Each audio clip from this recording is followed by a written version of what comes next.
के खिलाफ एकजुट है, आक्रोश से भरा हुआ है, संकल्पबद्ध है। आज हर भारतीय का यही संकल्प है, हमें आतंकवाद को खत्म करना ही है। साथियों, ऑपरेशन सिंदूर के दौरान हमारी सेनाओं ने जो पराक्रम दिखाया है, उसने हर हिंदुस्तानी का सिर ऊंचा कर दिया है। जिस प्रिसीजन के साथ, जिस सटीकता के साथ हमारी सेनाओं ने सीमा पार के आतंकवादी ठिकानों को ध्वस्त किया, वो अद्भुत है। ऑपरेशन सिंदूर ने दुनिया भर में आतंक के खिलाफ लड़ाई को नया विश्वास और उत्साह दिया है। साथियों, ऑपरेशन सिंदूर सिर्फ एक सैन्य मिशन नहीं है, ये हमारे संकल्प, साहस और बदलते भारत की तस्वीर है। और इस तस्वीर ने पूरे देश को देशभक्ति के भावों से भर दिया है, तिरंगे में रंग दिया है। आपने देखा होगा, देश के कई शहरों में, गांवों में, छोटे छोटे कस्बों में तिरंगा यात्राएं निकाली गई। हजारों लोग हाथों में तिरंगा लेकर देश की सेना, उसके प्रति वंदन अभिनंदन करने निकल पड़े। कितने ही शहरों में सिविल डिफेंस वॉलेंटियर बनने के लिए बड़ी संख्या में युवा एकजुट हो गए। और हमने देखा, चंडीगढ़ के वीडियो तो काफी वायरल हुए थे।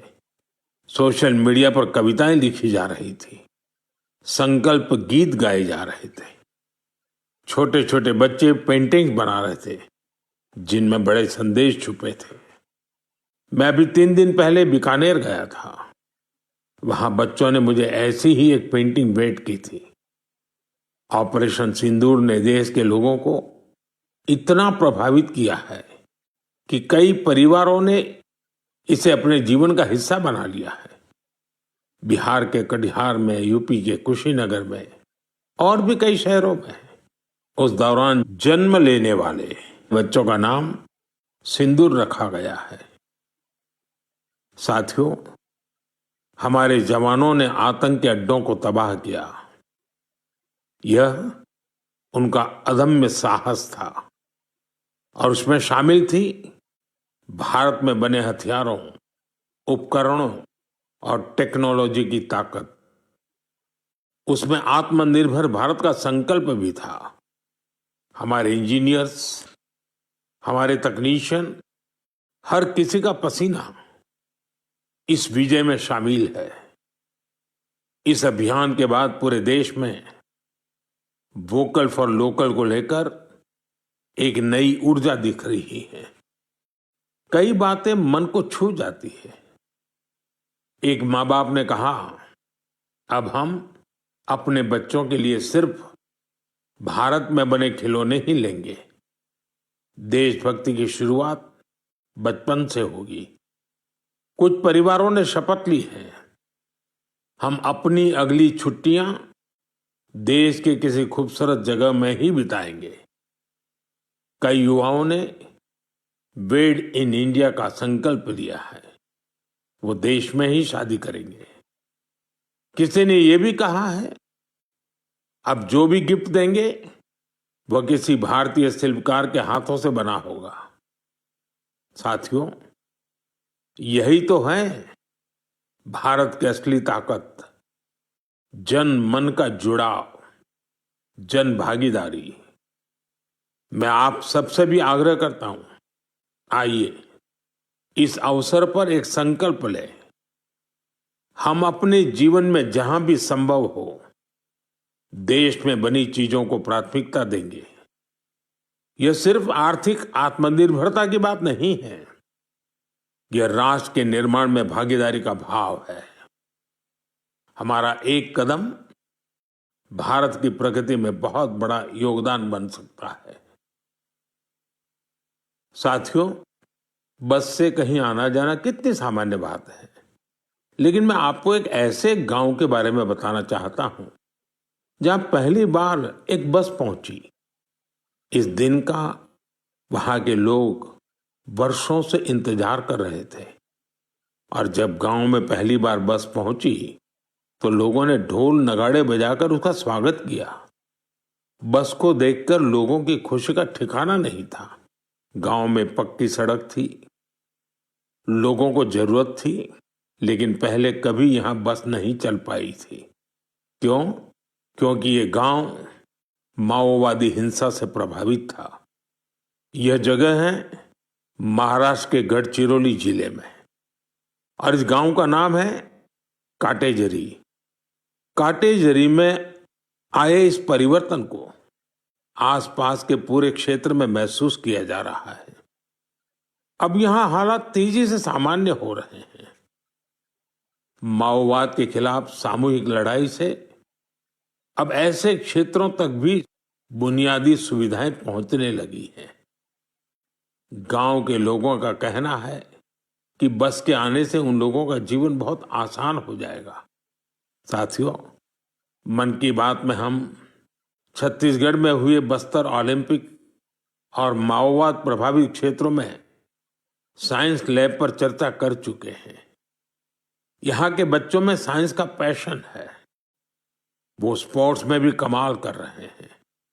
ऐसे प्रयासों से पता चलता है कि इन इलाकों में रहने वाले लोग कितने साहसी होते हैं। इन लोगों ने तमाम चुनौतियों के बीच अपने जीवन को बेहतर बनाने की राह चुनी है। मुझे यह जानकर भी बहुत खुशी हुई कि 10वीं और 12वीं की परीक्षाओं में दंतेवाड़ा जिले के नतीजे बहुत शानदार रहे हैं। करीब 95% रिजल्ट के साथ ये जिला 10वीं के नतीजों में टॉप पर रहा। वहीं 12वीं की परीक्षा में इस जिले ने छत्तीसगढ़ में छठा स्थान हासिल किया। सोचिए, जिस दंतेवाड़ा में कभी माओवाद चरम पर था, वहां आज शिक्षा का परचम लहरा रहा है।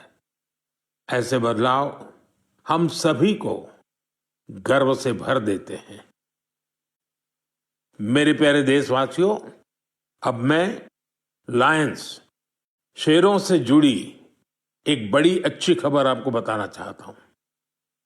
पिछले केवल 5 वर्षों में गुजरात के गीर में शेरों की आबादी 674 से बढ़कर 891 हो गई है।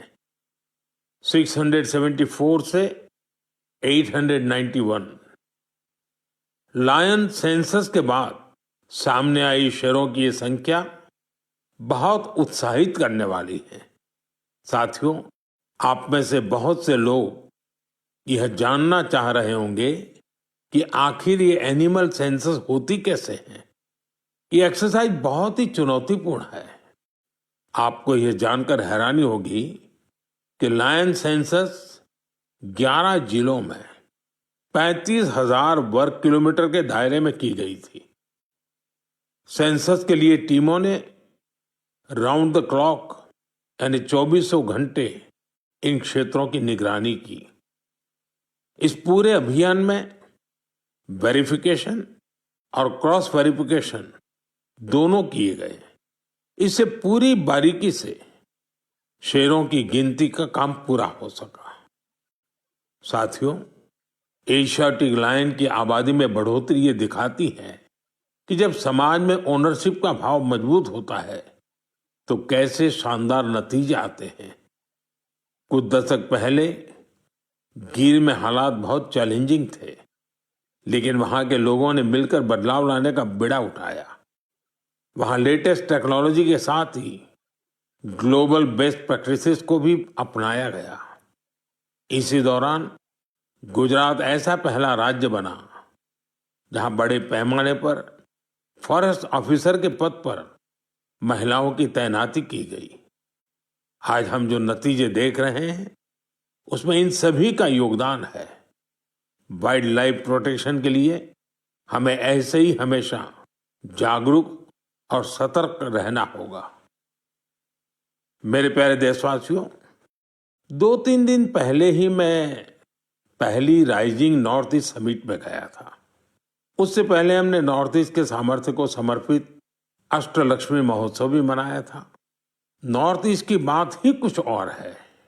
वहां का सामर्थ्य, वहां का टैलेंट वाकई अद्भुत है। मुझे एक दिलचस्प कहानी पता चली है क्राफ्टेड फाइबर्स की।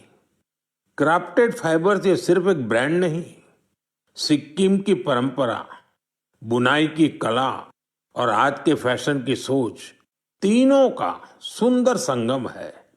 इसकी शुरुआत की डॉक्टर चेवांग नोरबू भूटिया ने। पैसे से वो वेटरनरी डॉक्टर है और दिल से सिक्किम की संस्कृति के सच्चे ब्रांड एम्बेसडर।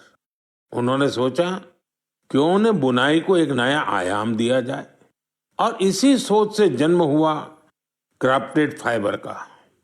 उन्होंने पारंपरिक बुनाई को मॉडर्न फैशन से जोड़ा और इसे बनाया एक सोशल एंटरप्राइज। अब उनके यहाँ केवल कपड़े नहीं बनते, उनके यहाँ जिंदगियां बुनी जाती है। वे लोकल लोगों को स्किल ट्रेनिंग देते हैं, उन्हें आत्मनिर्भर बनाते हैं। गांवों के बुनकर, पशुपालक और सेल्फ हेल्प ग्रुप, इन सबको जोड़कर डॉक्टर भूटिया ने रोजगार के नए रास्ते बनाए हैं। आज स्थानीय महिलाएं और कारीगर अपने हुनर से अच्छी कमाई कर रहे हैं। क्राफ्टेड फाइबर्स के शॉल, स्टॉल, दस्ताने, मोजे सब लोकल हैंडलूम से बने होते हैं।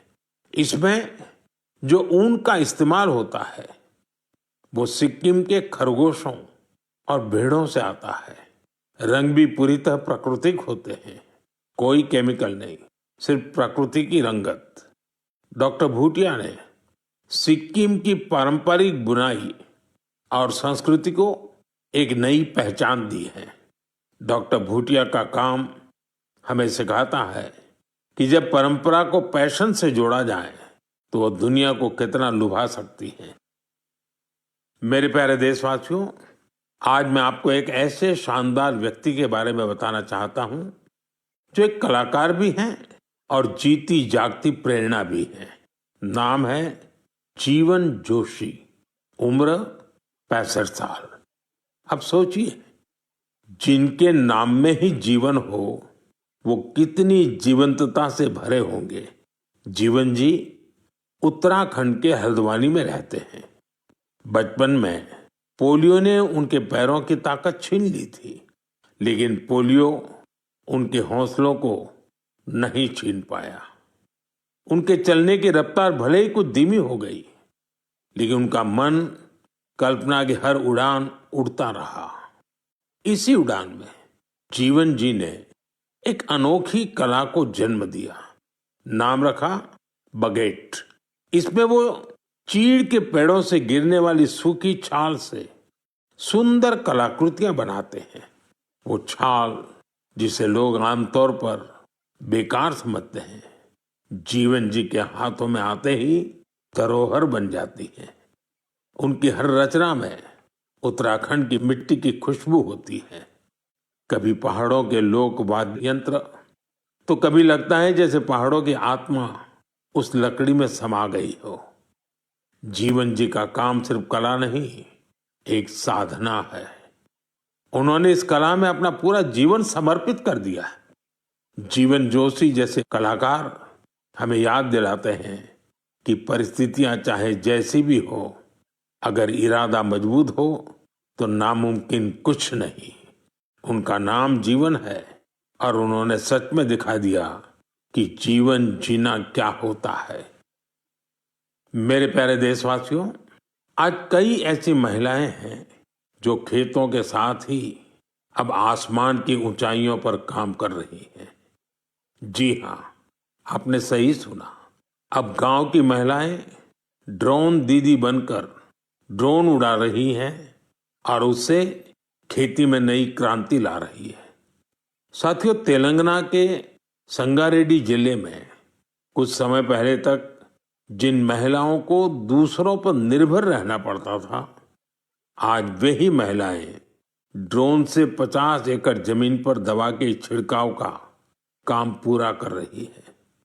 सुबह 3 घंटे, शाम 2 घंटे और काम निपट गया। धूप की तपन नहीं, जहर जैसे केमिकल्स का खतरा नहीं। साथियों, गांव वालों ने भी इस परिवर्तन को दिल से स्वीकार किया है। अब ये महिलाएं ड्रोन ऑपरेटर नहीं, स्काई वॉरियर्स के नाम से जानी जाती हैं।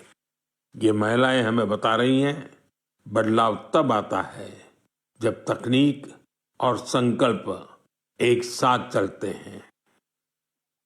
मेरे प्यारे देशवासियों, अंतर्राष्ट्रीय योग दिवस में अब 1 महीने से भी कम समय बचा है। ये अवसर याद दिलाता है कि अगर आप अब भी योग से दूर हैं तो अब योग से जुड़े। योग आपका जीवन जीने का तरीका बदल देगा। साथियों, 21 जून 2015 में योग दिवस की शुरुआत के बाद से ही इसका आकर्षण लगातार बढ़ रहा है। इस बार भी योग दिवस को लेकर दुनिया भर में लोगों का जोश और उत्साह नजर आ रहा है। अलग अलग संस्थान अपनी तैयारियां साझा कर रहे हैं। बीते वर्षों की तस्वीरों ने बहुत प्रेरित किया है। हमने देखा है, अलग अलग देशों में किसी साल लोगों ने योग चेन बनाई, योग रिंग बनाई। ऐसी बहुत ही तस्वीरें हैं जहां एक साथ 4 जनरेशन मिलकर योग कर रही हैं। बहुत से लोगों ने अपने शहर की आइकॉनिक प्लेसेस को योग के लिए चुना। आप भी इस बार कुछ इंटरेस्टिंग तरीके से योग दिवस मनाने के बारे में सोच सकते हैं। साथियों, आंध्र प्रदेश की सरकार ने योग आंध्र अभियान शुरू किया है। इसका उद्देश्य पूरे राज्य में योग संस्कृति को विकसित करना है। इस अभियान के तहत योग करने वाले 10 लाख लोगों का एक पूल बनाया जा रहा है। मुझे इस वर्ष विशाखापत्तनम में योग दिवस कार्यक्रम में शामिल होने का अवसर मिलेगा। मुझे जानकर अच्छा लगा कि इस बार भी हमारे युवा साथी देश की विरासत से जुड़ी आइकॉनिक प्लेसेस पर योग करने वाले हैं। कई युवाओं ने नए रिकॉर्ड बनाने और योग चेन का हिस्सा बनने का संकल्प लिया है। हमारे कॉरपोरेट्स भी इसमें पीछे नहीं है। कुछ संस्थानों ने ऑफिस में ही योग अभ्यास के लिए अलग स्थान तय कर दिया है। कुछ स्टार्टअप्स ने अपने ऑफिस योग अवर्स तय कर दिए हैं। ऐसे भी लोग हैं जो गांवों में जाकर योग सिखाने की तैयारी कर रहे हैं। हेल्थ और फिटनेस को लेकर लोगों की ये जागरूकता मुझे बहुत आनंद देती है। साथियों, योग दिवस के साथ साथ आयुर्वेद के क्षेत्र में भी कुछ ऐसा हुआ है जिसके बारे में जानकर आपको बहुत खुशी होगी। कल ही यानी 24 मई को WHO के डायरेक्टर जनरल और मेरे मित्र तुलसी भाई की मौजूदगी में एक MOU साइन किया गया है।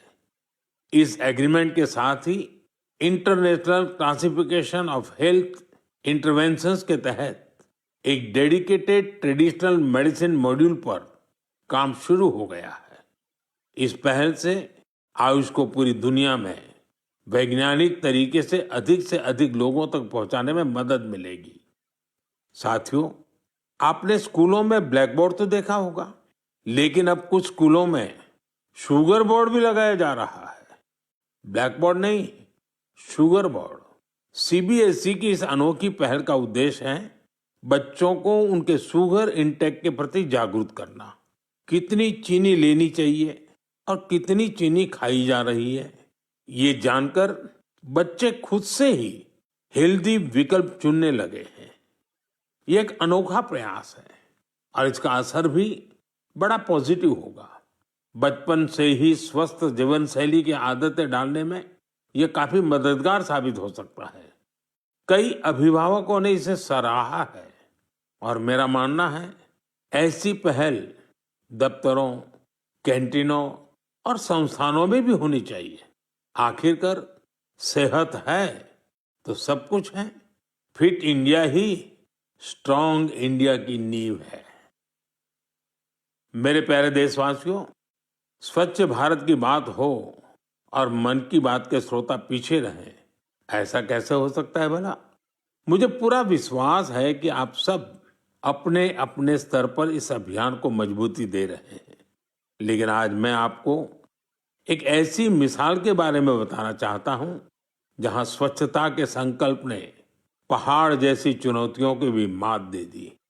आप सोचिए, कोई व्यक्ति बर्फीली पहाड़ियों पर चढ़ाई कर रहा हो, जहां सांस लेना मुश्किल हो, कदम कदम पर जान को खतरा हो, और फिर भी वो व्यक्ति वहां सफाई में जुटा हो। ऐसा ही कुछ किया है हमारी आईटीबीपी की टीमों के सदस्यों ने। ये टीम माउंट मकालू जैसे विश्व की सबसे कठिन चोटी पर चढ़ाई के लिए गई थी। पर साथियों, उन्होंने सिर्फ पर्वतारोहण नहीं किया, उन्होंने अपने लक्ष्य में एक मिशन और जोड़ा, स्वच्छता का।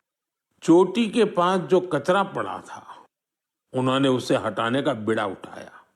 आप कल्पना कीजिए, 150 किलो से ज्यादा नॉन बायोडिग्रेडेबल वेस्ट इस टीम के सदस्य अपने साथ नीचे लाए। इतनी ऊंचाई पर सफाई करना कोई आसान काम नहीं है, लेकिन यह दिखाता है कि जहां संकल्प होता है वहां रास्ते अपने आप बन जाते हैं। साथियों, इसी से जुड़ा एक और जरूरी विषय है पेपर वेस्ट और रिसाइकलिंग। हमारे घरों और दफ्तरों में हर दिन बहुत सारा पेपर वेस्ट निकलता है। शायद हम इसे सामान्य मानते हैं, लेकिन आपको जानकर हैरानी होगी, देश के लैंडफिल वेस्ट का लगभग 1/4 हिस्सा कागज से जुड़ा होता है। आज जरूरत है हर व्यक्ति इस दिशा में जरूर सोचे। मुझे जानकर अच्छा लगा कि भारत के कई स्टार्टअप्स इस सेक्टर में शानदार काम कर रहे हैं। विशाखापत्तनम, गुरुग्राम ऐसे कई शहरों में कई स्टार्टअप पेपर रिसाइकलिंग के इनोवेटिव तरीके अपना रहे हैं। कोई रिसाइकल पेपर से पैकेजिंग बोर्ड बना रहा है, कोई डिजिटल तरीकों से न्यूज़पेपर रिसाइकलिंग को आसान बना रहा है। जालना जैसे शहरों में कुछ स्टार्टअप 100% रिसाइकल्ड मटेरियल से पैकेजिंग रोल और पेपर कोर बना रहे हैं। आप ये भी जानकर प्रेरित होंगे, 1 टन कागज की रिसाइकलिंग से 17 पेड़ कटने से बचते हैं और हजारों लीटर पानी की बचत होती है।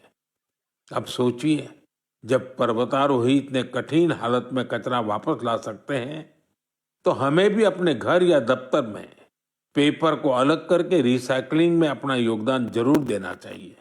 जब देश का हर नागरिक ये सोचेगा कि देश के लिए मैं क्या बेहतर कर सकता हूं, तभी मिलकर हम बड़ा परिवर्तन ला सकते हैं।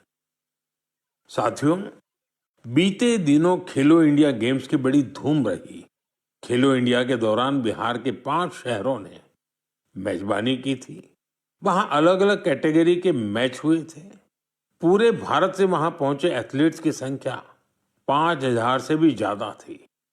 इन एथलीट्स ने बिहार की स्पोर्टिंग स्पिरिट की, बिहार के लोगों से मिली आत्मीयता की बड़ी तारीफ की है। साथियों, बिहार की धरती बहुत खास है।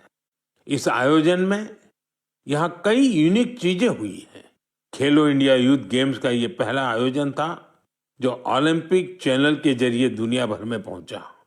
पूरे विश्व के लोगों ने हमारे युवा खिलाड़ियों की प्रतिभा को देखा और सराहा। मैं सभी पदक विजेताओं, विशेषकर टॉप के 3 विनर्स महाराष्ट्र, हरियाणा और राजस्थान को बधाई देता हूं। साथियों, इस बार खेलो इंडिया में कुल 26 रिकॉर्ड बने। वेट लिफ्टिंग स्पर्धाओं में महाराष्ट्र की अस्मिता धोने, ओडिशा के हर्षवर्धन साहू और उत्तर प्रदेश के तुषार चौधरी के शानदार प्रदर्शन ने सबका दिल जीत लिया। वहीं महाराष्ट्र के साईराज परदेशी ने तो 3 रिकॉर्ड बना डाले। एथलेटिक्स में उत्तर प्रदेश के कादिर खान और शेख जिशान और राजस्थान के हंसराज ने शानदार प्रदर्शन किया। इस बार बिहार ने भी 36 मेडल्स अपने नाम किए। साथियों, जो खेलता है वही खिलता है। यंग स्पोर्टिंग टैलेंट के लिए टूर्नामेंट बहुत मायने रखता है। इस तरह के आयोजन भारतीय खेलों के भविष्य को और संवारने वाले हैं। मेरे प्यारे देशवासियों, 20 मई को वर्ल्ड बी डे मनाया गया।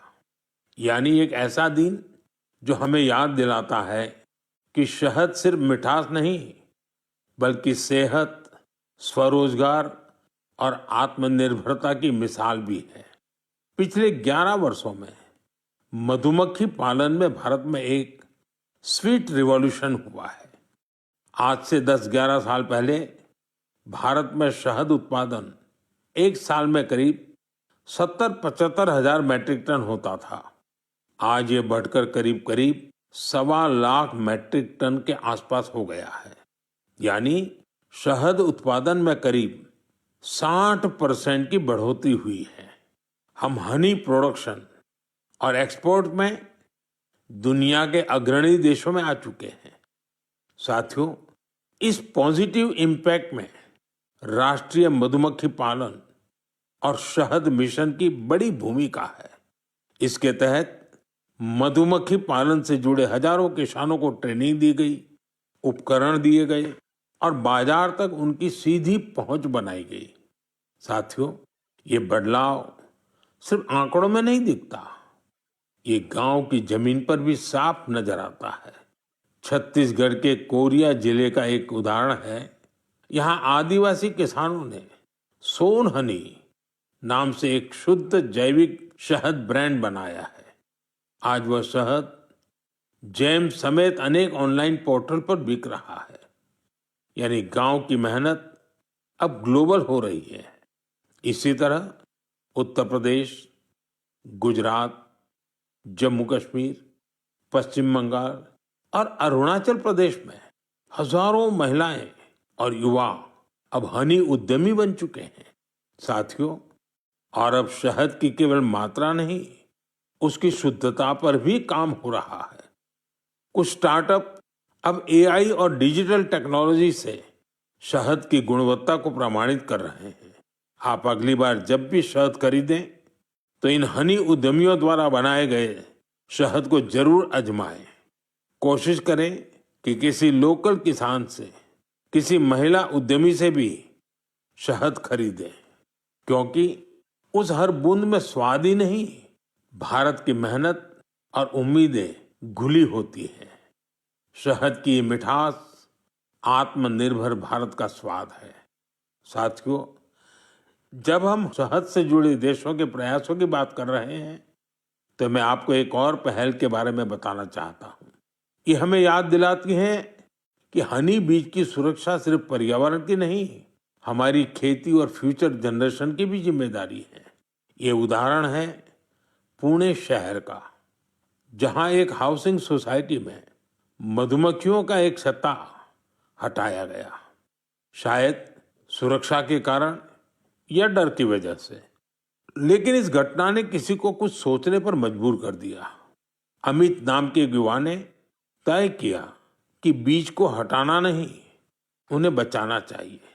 उन्होंने खुद सीखा, मधुमक्खियों पर सर्च की और दूसरों को भी जोड़ना शुरू किया।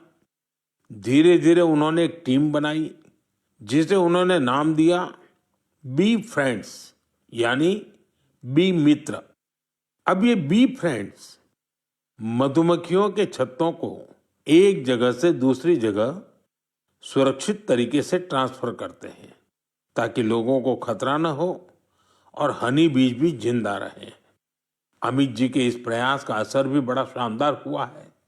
हनी बीज की कॉलोनी बच रही है, हनी प्रोडक्शन बढ़ रहा है और सबसे जरूरी है, लोगों में अवेयरनेस भी बढ़ रही है। ये पहल हमें सिखाती है कि जब हम प्रकृति के साथ तालमेल में काम करते हैं तो उसका फायदा सबको मिलता है। मेरे प्यारे देशवासियों, मन की बात के इस एपिसोड में इस बार इतना ही। आप इसी तरह देश के लोगों की उपलब्धियों को, समाज के लिए उनके प्रयासों को मुझे भेजते रहिए। मन की बात के अगले एपिसोड में फिर मिलेंगे। कई नए विषयों और देशवासियों की नई उपलब्धियों की चर्चा करेंगे। मुझे आपके संदेशों का इंतजार है। आप सबका बहुत बहुत धन्यवाद। नमस्कार।